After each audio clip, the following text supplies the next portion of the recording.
সভাধিপতি তিনি আগামী দিনেও প্রত্যেকটা মানুষকে তার পরিষেবা দেবেন সেটি তিনি অঙ্গীকারবদ্ধ।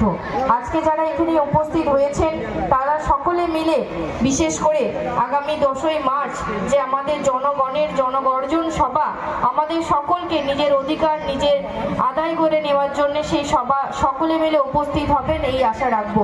আমাদের অধিকার আমাদের হক যেটা চাহিদা আমাদের দিচ্ছেন মাননীয় মুখ্যমন্ত্রী, সেটা আরো জোরপূর্বক করে যাতে কেন্দ্রীয় সরকারের কাছ থেকে যে সমস্ত জিনিস তারা আটকে রেখেছেন, যে সমস্ত প্রকল্পের খাতের টাকা তিনি আটকে রেখেছেন, সেগুলো যাতে প্রত্যেকটা জনসাধারণের মানুষ যদি যেন পায় সেই চেষ্টা করব।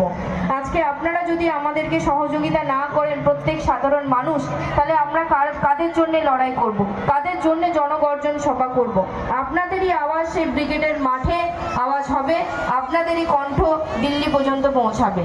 আজকে এই ব্লাড ডোনেশন ক্যাম্পে যে সমস্ত বিশিষ্ট ব্যক্তিবর্গ এসে উপস্থিত হয়েছেন প্রত্যেক ব্লক থেকে, তাদেরকে অনেক অনেক শুভেচ্ছা জানাই।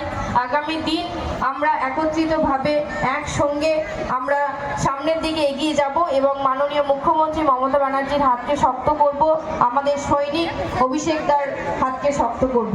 এইটুকু কথা বলে মঞ্চে আগত সকল সদস্য, সকল বিশিষ্ট ব্যক্তি সকলকে প্রণাম জানিয়ে আমার বক্তব্য শেষ করছি। ধন্যবাদ। রক্ত যেমন বলছি যে কারখানায় তৈরি হয় না, রক্তটা আমরা সেটা দান করতে পারি অন্য